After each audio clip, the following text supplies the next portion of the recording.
Hello everyone. આજે આપણે જે નવા ટોપિક કે મોલેક્યુલર બાયોલોજી, બરાબર, તમારો જે પેપર જે 503 છે કે જેનું સેકન્ડ યુનિટ આવે છે કે મોલેક્યુલર બાયોલોજી, બરાબર. તમને બધાને ઓળખતા હશો, ખબર છે કે મોલેક્યુલર બાયોલોજી કે જે આપણા દરેક સજીવનો જે કોષ જે છે, કોષની અંદર આવેલ કોષ કેન્દ્ર અને કોષ કેન્દ્રની અંદર જે કંઈ પણ જીનેટિક મટીરિયલ રહેલું છે કે જેને આપણે કહીએ છીએ ડીએનએ તરીકે ઓળખતા હોઈએ છીએ, બરાબર. ડીએનએ અને આરએનએ જે છે એવા ઘટક તરીકે આપણે મેઇન મુખ્ય તરીકે એને ઓળખતા હોઈએ છીએ.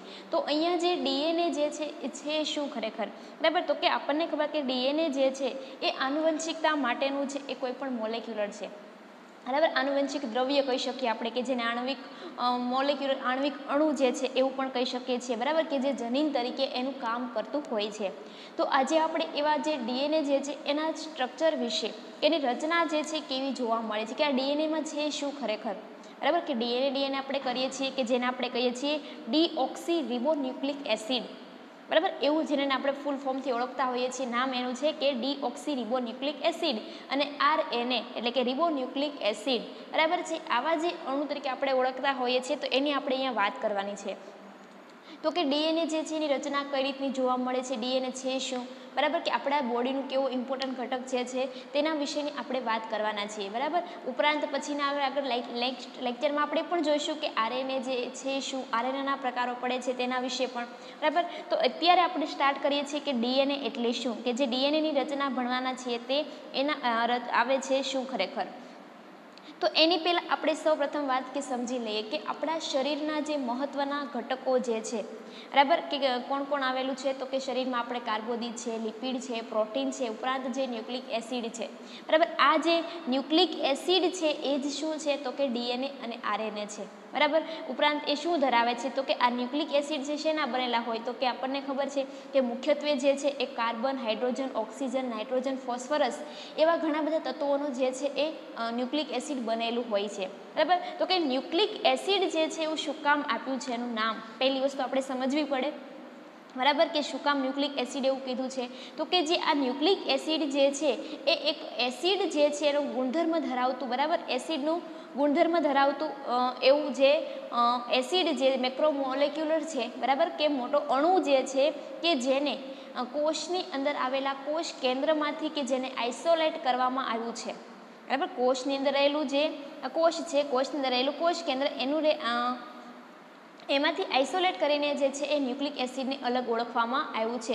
આથી તેનું નામ શું પાડવામાં આવ્યું છે, તો કે ન્યુક્લિક એસિડ, બરાબર. ન્યુક્લિક એટલે કે કોષ કેન્દ્રમાંથી મળી આવેલું એસિડ મોલેક્યુલર છે એટલે એને શું નામ આપ્યું છે, તો કે ન્યુક્લિક એસિડ. અને શેનો બનેલો હોય છે, તો કાર્બન છે, હાઇડ્રોજન છે, ઓક્સિજન છે, નાઇટ્રોજન છે અને ફોસ્ફરસ, આવા ઘણા બધા તત્વોનું જે છે આ ન્યુક્લિક એસિડ બનેલું છે એ જોવા મળે છે. તો કે જે સૌ પ્રથમ વખત આ ન્યુક્લિક એસિડની રચના કોણે આપી, તો કે સૌ પ્રથમ વખત જે છે 1868માં જે મિશર નામના એક સાયન્ટિસ્ટ હતા કે જેણે સૌ પ્રથમ વખત પુશ સેલ, કેવા છે, PUS, પુશ સેલ, બરાબર, એટલે કે કેવા, તો કે આ જે પુશ સેલ છે જે આપણી હોસ્પિટલમાં જે બેન્ડેજ વપરાય છે, જે આપણે પાટાપિંડી કરવા માટેનો જે પટ્ટો વપરાય છે, બરાબર, એ જે બેન્ડેજ છે એમાંથી એમાંથી રહેલા જે આ પુશ સેલ છે એના કોષ કેન્દ્રમાં એની સૌ પ્રથમ વખત આમાંથી એણે શોધ કરી ન્યુક્લિક એસિડની. તો કે આ પુશ સેલ એટલે શું, બરાબર, PUS છે પુશ, તો કે આ સેલ એટલે એવા સેલ છે કે જે એકદમ જાડું પ્રવાહી છે કે જે શું ધરાવે, તો કે ડેડ જે ટિશ્યુ છે, સેલ છે, બેક્ટેરિયા કે જે મૃત થઈ ગયેલા કોષો છે, પેશી જે છે, બરાબર, એનું જાડું એવું એકદમ લિક્વિડ તમે કહી શકો, બરાબર, જાડું એવું થીક એવું કોષ કે મતલબમાં કે જે ડેડ થઈ ગયેલું કોષ પેશીઓનું ધરાવે જે છે, બરાબર, એવા સેલને શું કહે છે, તો કે પુશ સેલ. આ જે સેલ જે હોસ્પિટલ બેન્ડેજમાંથી એને મળી આવેલ એના કોષ કેન્દ્રમાંથી એને સૌપ્રથમ વખત શોધ કરી કે આવા કંઈક ન્યુક્લિક એસિડ જે છે એ કોષના કોષ કેન્દ્રમાં રહેલું છે, બરાબર. અને એને નામ એનું શું આપ્યું, તો કે ન્યુક્લિન, બરાબર, સોરી, એ નામ શું આપ્યું એનું, તો કે ફર્સ્ટ વાર નામ આપ્યું ન્યુક્લિન. અને પછી ત્યારબાદ એક આલ્ટમેન નામના સાયન્ટિસ્ટે 1889માં આનું ફરી વખત એને નામ શું આપ્યું, ન્યુક્લિનમાંથી ન્યુક્લિક એસિડ, બરાબર છે, સમજ પડી. ફરી વખત કહી દઉં છું કે જે સાયન્ટિસ્ટ હતો મિશર નામના સાયન્ટિસ્ટે કે જે હોસ્પિટલના બેન્ડેજમાં રહેલા કુશ સેલના ન્યુક્લિયાઈમાંથી એણે સૌપ્રથમ વખત આઇસોલેટ કર્યું કે ત્યાં કોષના કોષ કેન્દ્રમાં ન્યુક્લિક એસિડ જોવા મળે છે અને એણે પોતે નામ આપ્યું ન્યુક્લિન. અને આ ન્યુક્લિનને આલ્ટમેન નામના વૈજ્ઞાનિકે ફરી વખત એનું નામ આપે છે ન્યુક્લિક એસિડ એવું. બરાબર, શું કામ ન્યુક્લિક એસિડ આપે છે? કારણ કે કોષના કોષ કેન્દ્રમાંથી મળી આવે છે એટલા માટે થઈને. બરાબર, તો કે હવે આવે તો કે આ જે ન્યુક્લિક એસિડ જે છે એ ક્યાં ક્યાં જોવા મળે છે?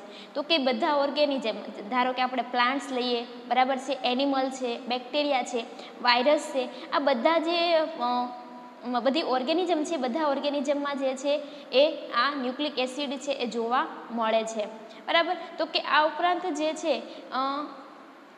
જેને આપણે કહીએ છીએ, બરાબર, કે ન્યુક્લિયસમાં કે જે કોષ કેન્દ્રમાં તો છે, ઉપરાંત એ કોષ સાયટોપ્લાઝમ છે, કોષ રસમાં પણ જે છે આપણે ન્યુક્લિક એસિડને જોઈ શકીએ છીએ. બરાબર, તો કે આ જે ન્યુક્લિક એસિડ જે છે એનો મોલેક્યુલ કેવો છે? તો કે એકદમ લોંગ ચેઇન પોલિમર છે, લાંબી સાંકળ ધરાવતું પોલિમર જે છે. બરાબર, એટલા માટે આપણે એને પોલીન્યુક્લિક એસિડ પણ કહીએ છીએ. બરાબર, પોલીન્યુક્લિયોટાઇડ કહીએ એ શું છે? તો કે આ જે ન્યુક્લિક એસિડ છે એની જ લાંબી શૃંખલા, એને આપણે શું કહીએ? પોલી એટલે કે ઘણી બધા, એટલે કે આખી એની લાંબી શૃંખલા છે. બરાબર, કે એમાં શું હોય? તો કે આ જે આખી ચેઇન જે છે ન્યુક્લિક એસિડની પોલિમર ચેઇન, આ ચેઇનમાં શું હોય? તો કે મોનોમેરિક યુનિટ જે છે, મોનોમેરિક એટલે કે સિંગલ, મોનોમેરિક યુનિટ એટલે કે જેને આપણે ન્યુક્લિયોટાઇડ્સ એવું કહીએ છીએ. બરાબર, આ જે ન્યુક્લિયોટાઇડ્સ જે છે, બરાબર, એવા મોનોમર રહેલા હોય કે એની લાંબી શૃંખલા કરીને શું બનાવે છે? તો કે ન્યુક્લિક એસિડ બનાવતા હોય. આ જે ન્યુક્લિયોટાઇડ જે છે, બરાબર, એ શું હોય? તો કે આ જે ન્યુક્લિયોસાઇડ જે છે એ બે વસ્તુ ધરાવે છે. ન્યુક્લિયોટાઇડ જે છે એક તો શું ધરાવે? તો કે એક તો ન્યુક્લિયોસાઇડ અને બીજું જે છે એ ફોસ્ફોરિક એસિડ. બરાબર, એટલે કે મતલબમાં કે ફોસ્ફેટ ગ્રુપ ધરાવે છે. આ જે ન્યુક્લિયોટાઇડ્સ જે છે એ મુખ્યત્વે બે ઘટક ધરાવે, ન્યુક્લિયોસાઇડ અને ફોસ્ફેટ ગ્રુપ ધરાવે છે. બરાબર, એમાં આપણે જોઈએ તો કે જે આ ન્યુક્લિયોસાઇડ જે છે તો કે ન્યુક્લિયોસાઇડ જે છે એક તો પેન્ટોઝ સુગર ધરાવે છે અને બીજું જે છે એ નાઇટ્રોજન બેઝિસ એવું ધરાવે છે. બરાબર, કે એનું કમ્બાઈન તમે કરો, પેન્ટોઝ સુગર અને નાઇટ્રોજન બેઝને જ્યારે કમ્બાઈન કરો અને કારણે જે બને એને શું કહેવામાં આવે? તો કે ન્યુક્લિયોસાઇડ. ફરી વાર કહું છું કે જે ન્યુક્લિયોટાઇડ્સ છે એના બે મોલેક્યુલર એટલે કે બે ભાગ છે, ન્યુક્લિયોસાઇડ અને ફોસ્ફોરિક એસિડ એટલે કે ફોસ્ફેટ ગ્રુપ.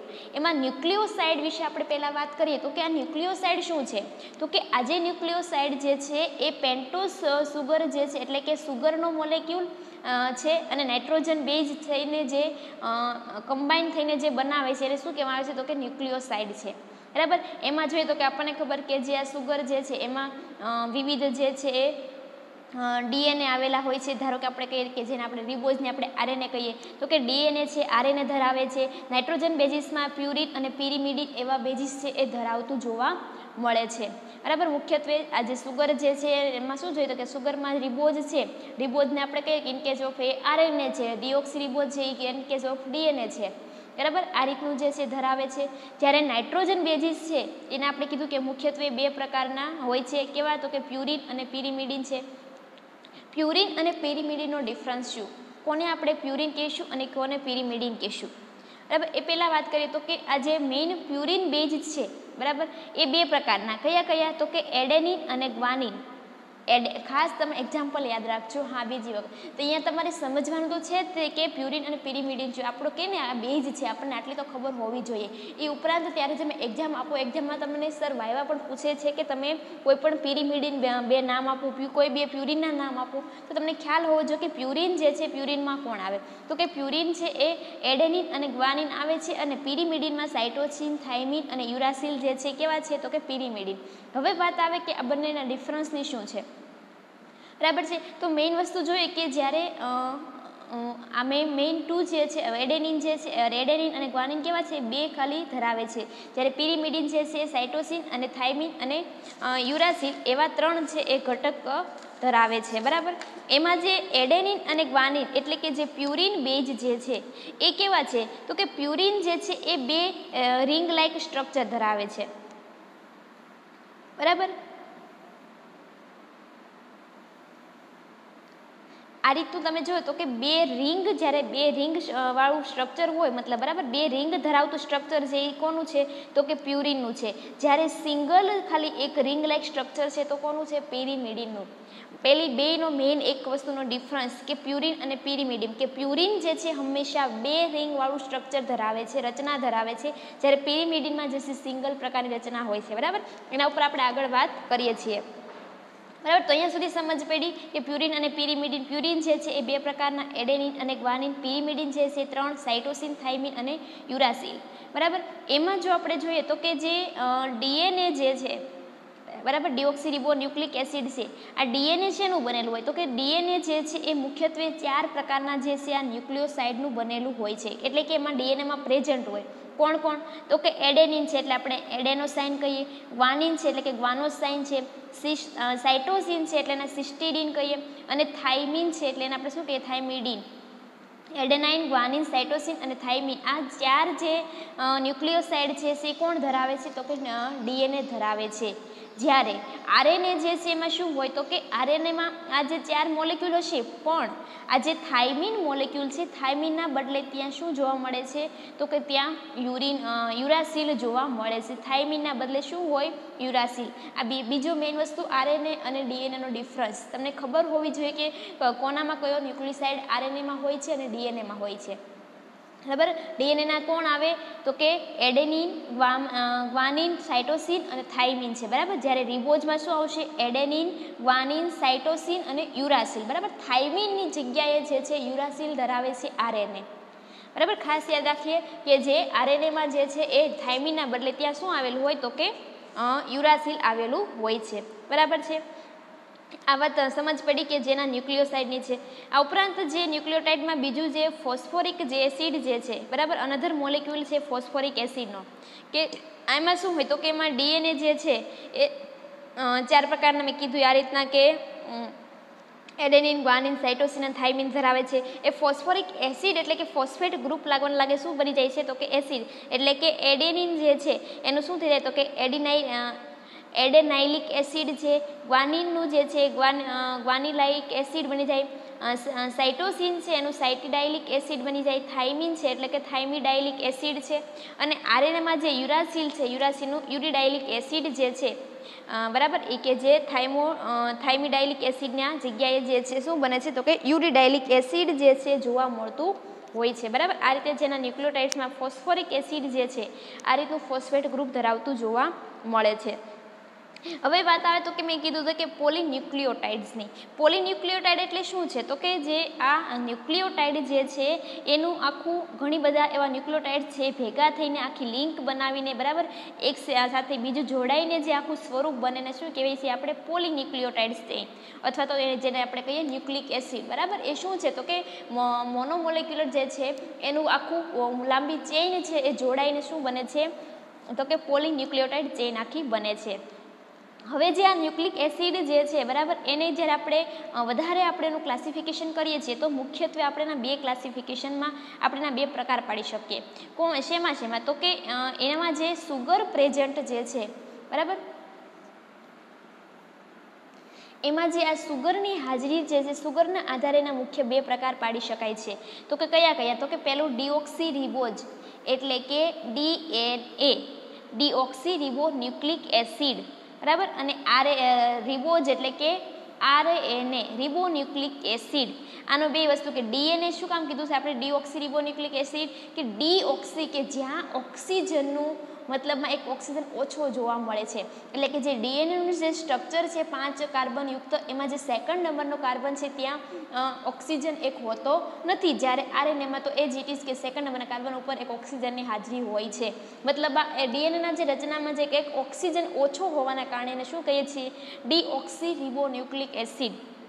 બરાબર, હવે વાત આવે કે આરએનએ જે છે, આપણને ખબર કે આરએનએ છે એને ફરી વખત આપણે એને mRNA છે, tRNA છે, rRNA જે છે એવા બધા ભાગમાં એને ફરી વખત આપણે એને ડિવિઝન એનું કરી શકીએ છીએ. બરાબર, એની પણ આપણે આગળ ઉપર વાત કરીએ છીએ. અત્યારે આપણે વાત કરવા જઈ રહ્યા છીએ કોની તો કે ડીએનએની. બરાબર છે, તો અહીંયા સુધી આપણે તમને ખ્યાલ આવ્યો કે ડીએનએ બરાબર કે આખું એનું સ્ટ્રક્ચર ન્યુક્લિક એસિડમાંથી કઈ રીતનું આખું એનું સ્ટ્રક્ચર કે વિભાજન થયું છે તે જાણ્યું આપણે. હવે જોઈએ કે મુખ્યત્વે ડીએનએનું સ્ટ્રક્ચર એટલે કે ડીએનએની જે રચનામાં જે છે એટલે કે ડીઓક્સીરિબોન્યુક્લિક એસિડ એ શું છે તો કે હેરિડિટી માટેનો મોલેક્યુલર છે, આનુવંશિકતા માટેનો જવાબદાર એકમ. બરાબર છે, તમને પહેલાં કીધું એવું છે. તો કે આજે ડીએનએ છે ક્યાં હાજર હોય એ તો જો જાણવું પડે ને કે ડીએનએની હાજરી ક્યાં ક્યાં હોય. તો કે બધા કોષોમાં હોય છે કે પ્લાન્ટ અને વાયરસ સિવાયના ટોટલી બધા કોષોમાં ડીએનએ જે છે એ હાજર જોવા મળે છે. બરાબર છે. ઉપરાંત જોઈએ તો કે જે આપણા જેટલા પણ યુકેરિયોટિક સેલ છે બરાબર એમાં જો ડીએનએ છે એ તો કે પ્રેઝન્ટ ક્યાં હોય તો કે ન્યુક્લિયસમાં રહેલા રંગસૂત્રમાં. બરાબર, રંગસૂત્રની અંદર આપણે જોઈ ગયા આગળ રંગસૂત્રના પ્રકારોમાં કે જે ન્યુક્લિયસ છે જે કોષ કેન્દ્ર છે એમાં રહેલા રંગસૂત્રમાં એની હાજરી જોવા મળે છે ડીએનએની. ઉપરાંત તો કે જે માઇટોકોન્ડ્રિયા છે એટલે કે કણાભસૂત્ર છે, પ્લાસ્ટિડ છે, આ બધા પણ ડીએનએ ધરાવે છે. બરાબર, કણાભસૂત્ર અને પ્લાસ્ટિડમાં પણ ડીએનએની હાજરી જોવા મળે છે.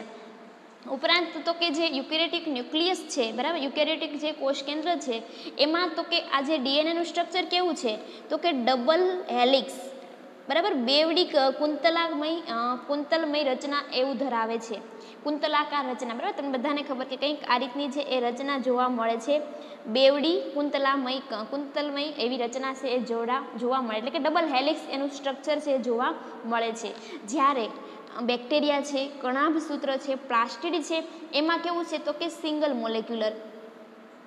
બરાબર, આજે એનું મોલેક્યુલર કેવું છે તો કે સર્ક્યુલર જે છે માત્ર એનું કેવું છે મોલેક્યુલર એકદમ સર્ક્યુલર જોવા મળે. જ્યારે વાયરસ છે, બેક્ટેરિયોફેજીસ છે એ બધામાં કેવું હોય તો કે કોઇલ આવી કંઈક કોઇલ રીતનું જે છે એનું ડીએનએનું સ્ટ્રક્ચર જોવા મળે છે. એટલે કે શું થયું તો કે જે દરેકમાં ડીએનએ ધરાવે છે દરેક સેલમાં બરાબર, પણ એમાં બધામાં એનું સ્વરૂપ જુદું જુદું હોય છે. કેવું તો કે યુકેરિયોટિક કોષોમાં કેવું છે તો કે ડબલ હેલિક્સ સ્વરૂપ છે, બેવડી કુંતલમય રચના ધરાવે છે. બરાબર, બેક્ટેરિયા છે કણાભસૂત્રમાં જે છે એ સર્ક્યુલર ધરાવે છે. જ્યારે વાયરસ છે, બેક્ટેરિયાફેજ છે એમાં એકદમ કેવું હોય તો કે એકદમ કોઇલ જેવું સ્વરૂપ છે એનું જોવા મળે છે. આ ઉપરાંત તો કે જે ડીએનએના જે મોલેક્યુલર જે યુકેરિયોટિક સેલમાં છે બરાબર, એની સંખ્યા પણ શેના ઉપર હોય તો કે એમાં રહેલા પર જે કોષ જે છે બરાબર, પર કોષની અંદર રહેલા ક્રોમોઝોમની સંખ્યા ઉપર જે છે આ ડીએનએની સંખ્યાનો આધાર રહેલો હોય છે. બરાબર, કે ડીએનએના મોલેક્યુલની સંખ્યા કેટલી હોય તો કે ધારો કે કોષ કેન્દ્ર, તો કે જે કોષ કેન્દ્ર જે છે એમાં રહેલા રંગસૂત્ર ઉપર એનો ડિપેન્ડ છે બરાબર, એની ઉપર. હવે મુખ્ય તત્વની રચના જોઈ તો કે જે મુખ્યત્વે ડીએનએની રચના જે છે એ શેનું બનેલું હોય તો કે મુખ્યત્વે પહેલાં આપણે જોવું પડે ડીએનએ જે છે એ 3 કેમિકલ કમ્પોનન્ટ ધરાવે છે. કોણ તો કે પહેલી વસ્તુ છે સુગર છે, બીજું છે ફોસ્ફોરિક એસિડ છે બરાબર, અને ત્રીજું જે છે નાઇટ્રોજન બેઝિસ. આ 3 મોલેક્યુલરથી બને છે ડીએનએની સ્ટ્રક્ચર. ડીએનએ શેનું બનેલું હોય ફરી વખત કહું શેનું બનેલું છે 3 કમ્પોનન્ટ તો કે સુગર છે, ફોસ્ફોરિક એસિડ છે અને નાઇટ્રોજન બેઝિસ. આ 3 મોલેક્યુલરથી બને છે ડીએનએ. 3 કમ્પોનન્ટ ભેગા કરી તેનાથી બને છે ડીએનએની રચના. બરાબર છે, કયા સુગર, ફોસ્ફોરિક એસિડ અને નાઇટ્રોજનસ બેઝિસ. આ જે ત્રણેયને આપણે ડીપમાં આગળ ભણતા જઈએ તો કે પહેલી વસ્તુ આવે છે તો કે સુગર. તો કે સુગરની રચના કે તો કે જે આ સુગર જે છે એ ડીએનએમાં પ્રેઝન્ટ હોવાના લીધે એને આપણે શું કહીએ છીએ ડીઓક્સીરિબોઝ.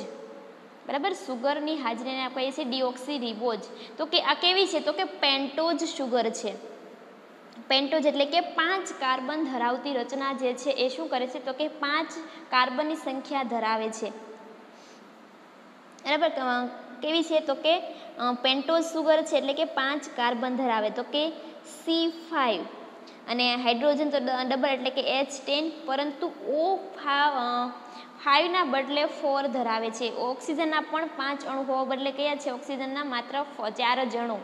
એટલે કે અહીંયાથી એક ઓક્સિજન જે છે એ રિબોઝ સુગરમાં એનો લેસ જોવા મળે, એટલે મતલબમાં કે એક ઓક્સિજન છે ઓછો જોવા મળે છે. ક્યાંથી તો કે કંઈક ઉપર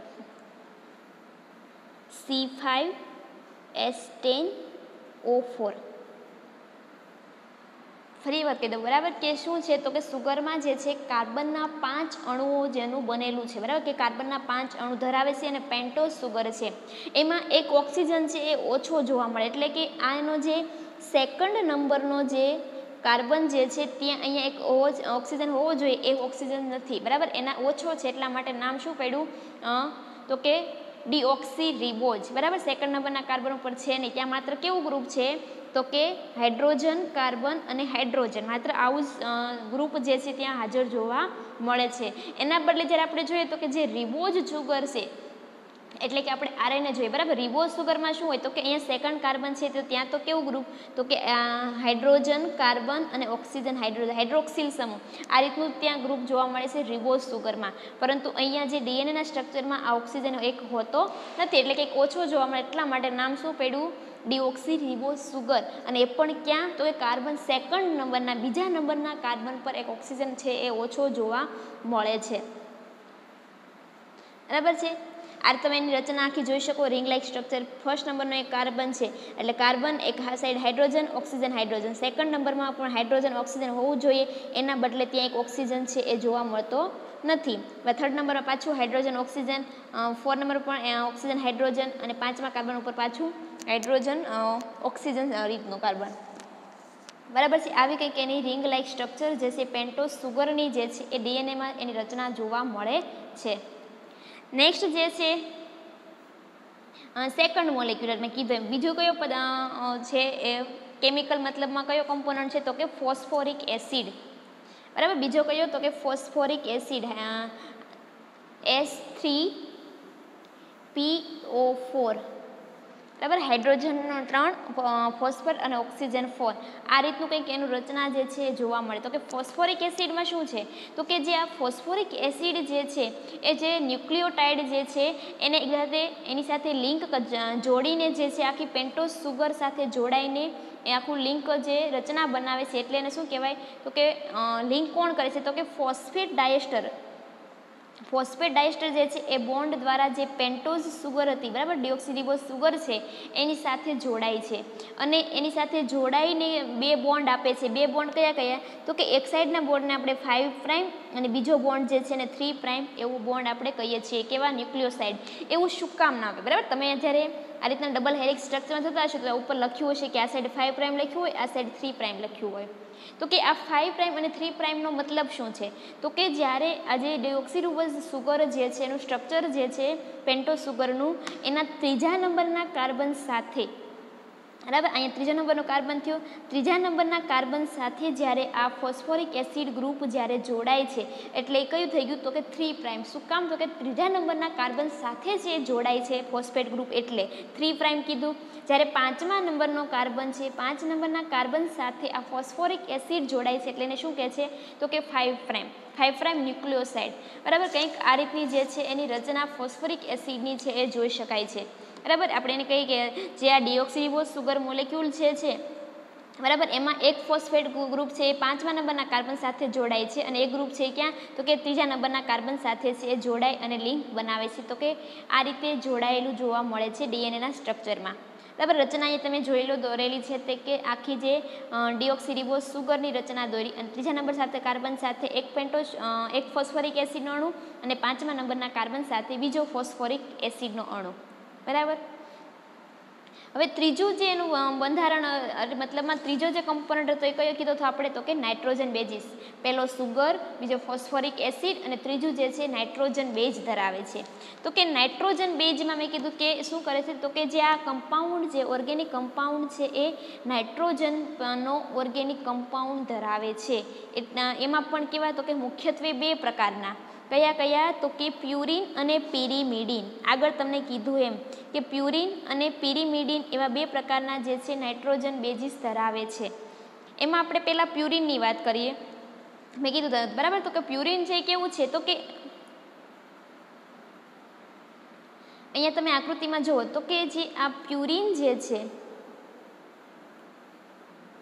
બરાબર, એ કેવું છે તો કે આ રીતનું કંઈક બે રિંગ લાઇક સ્ટ્રક્ચર છે. તમે જો એક આ રિંગ અને આ સેકન્ડ રિંગ, આવું ડબલ રિંગ વાળું અને નાઇટ્રોજન કમ્પાઉન્ડ ધરાવતું સ્ટ્રક્ચર એને કહેવાય છે પ્યુરિન. અને એક્ઝામ્પલમાં કોણ છે તો કે એડેનિન અને ગ્વાનિન, બરાબર. તમે બંનેના સ્ટ્રક્ચર જુઓ કે બંને સ્ટ્રક્ચર કેવા છે તો કે રિંગ લાઇક સ્ટ્રક્ચર છે, નાઇટ્રોજન બેઝ પણ ધરાવે છે, પરંતુ એની રિંગ જે છે ડબલ રિંગમાં જોવા મળે છે, બરાબર. એટલે આને શું કહીએ છીએ આપણે પ્યુરિન છે એવું કહી શકીએ છીએ. એક્ઝામ્પલમાં કોણ આવે છે તો કે એડેનિન અને અને ગ્વાનિન જે છે તે. જ્યારે તમે સેકન્ડ જુઓ તો કે સેકન્ડમાં શું કીધું તો કે જે પિરિમિડિન જે છે, બરાબર, પિરિમિડિન કેવું છે તો કે માત્ર એક સિંગલ રિંગ લાઇક સ્ટ્રક્ચર અને નાઇટ્રોજન બેઝ ધરાવતું જે છે એ રચના જોવા મળે છે, બરાબર. એમાં પણ મુખ્ય એના બે પ્રકારમાં કોણ કોણ આવે તો કે સાઇટોસિન છે, થાઇમિન છે, બરાબર છે. આ બંને કેવા છે, એના રચનામાં કોણ આવે તો કે પિરિમિડિન, બરાબર. આ રીતે તમે જોયું તો કે જે નાઇટ્રોજન બેઝિસ છે, શું કામ કીધું તો કે નાઇટ્રોજન બેઝિસ છે એટલે કે ત્યાં નાઇટ્રોજનનું ઓર્ગેનિક કમ્પાઉન્ડ તે ધરાવે છે, એટલા માટે ત્યાં નાઇટ્રોજન બેઝ આવેલો છે. એમાં પણ મુખ્યત્વે બે પ્રકારના નાઇટ્રોજન બેઝિસ આવેલા હોય, પ્યુરિન અને પિરિમિડિન પ્રકારના. પ્યુરિન જે છે એ કેવું છે તો કે બે રિંગ વાળું સ્ટ્રક્ચર છે, રચના એની બે રિંગ વાળી અને નાઇટ્રોજન કમ્પાઉન્ડ ધરાવે છે. એક્ઝામ્પલ કોણ કીધું તો કે એડેનિન અને ગ્વાનિન કીધું, બરાબર. નેક્સ્ટ જે પિરિમિડિન છે કેવું છે તો કે માત્ર સિંગલ રિંગ લાઇક સ્ટ્રક્ચર છે કે જે નાઇટ્રોજન બેઝ ધરાવે છે. એક્ઝામ્પલમાં તો કે સાઇટોસિન, થાઇમિન જે છે એ કોના એક્ઝામ્પલ છે, પિરિમિડિનના, બરાબર. તો કે આપણે તમે આ જાણ્યું તો કે આ જે ડીએનએનું જે છે એ સામાન્ય એવું બંધારણ કે ડીએનએ શું ધરાવે છે તે ખબર પડી, બરાબર. ડીએનએ જે છે એમાં શું કોણ કોણ આવેલું હોય તો કે સુગર છે, ફોસ્ફોરિક એસિડ છે અને નાઇટ્રોજન બેઝ, આ ત્રણેય જોડાઈને ડીએનએની રચના બને છે, બરાબર છે. અહીંયા સુધી એની ખાલી આપણે જસ્ટ એનો ઓવરવ્યૂ લેવાનો હતો કે ડીએનએ એ શું છે, ડિઓક્સી રિબો ન્યુક્લિક એસિડ છે, એનું બંધારણ કેવું છે તે એના વિશેની વાત કરી, બરાબર છે.